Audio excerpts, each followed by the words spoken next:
राधे राधे, जय श्री कृष्णा। मेरे केशव माधव चैनल में आपका स्वागत है। आइए सुनते हैं कार्तिक महात्म्य के 10वें अध्याय की महात्म। इसके सुनने मात्र से सभी कष्टों से, सभी संकटों से होगी रक्षा एवं शत्रुओं का होगा नाश। महाराज पृथु ने देवर्षि जी से विनती की, हे महामुने, आपने कार्तिक मास में विष्णु भगवान की पूजा का महात्म्य सुनाया। इस मास में यदि अन्य किसी देवता का पूजन या व्रत होता हो तो वह भी कहिए। तब नारद जी बोले, हे राजन, आश्विन शुक्ल पूर्णिमा को ब्रह्मा जी का व्रत, कार्तिक कृष्ण चतुर्थी को गणेश जी तथा अष्टमी व अमावस्या को लक्ष्मी जी का व्रत किया जाता है। जो कुंवारी कन्याएं कार्तिक मास में चतुर्थी को गणेश जी का कर्क चतुर्थी व्रत करती है, उन्हें सुयोग्य वर पति मिलता है। यदि विवाहित स्त्री इस व्रत को करे तो उसका सुहाग अटल रहता है। प्रातः काल स्नादि से निवृत्त हो चंदनादि से श्री गणेश जी का पूजन करे।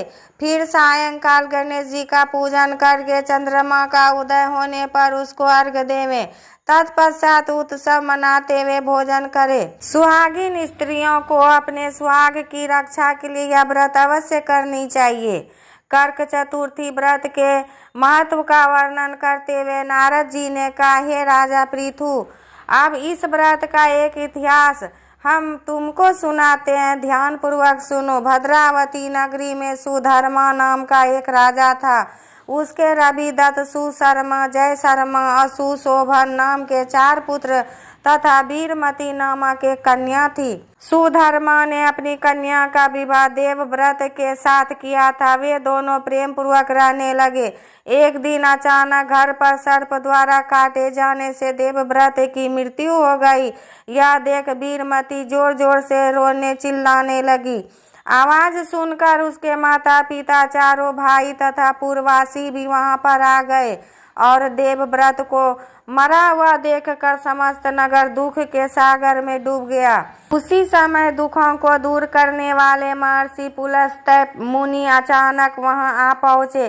राजा ने हाथ जोड़कर विनय पूर्वक उनसे पूछा, हे महात्मन, किस पाप के कारण मेरी यह कन्या विधवा हुई है? पुलस्त्य मुनि ने बतलाया कि कार्तिक मास के कृष्ण पक्ष की गणेश चतुर्थी का व्रत न करने के कारण ही यह कन्या वैधव्य को प्राप्त हुई है। फिर पुलस्त्य जी ने कहा, एक समय दैत्यों के नाश का उपाय खोजने के लिए ब्रह्मा, विष्णु, महेश तथा इंद्र आदि सब देवता एकत्रित हुए।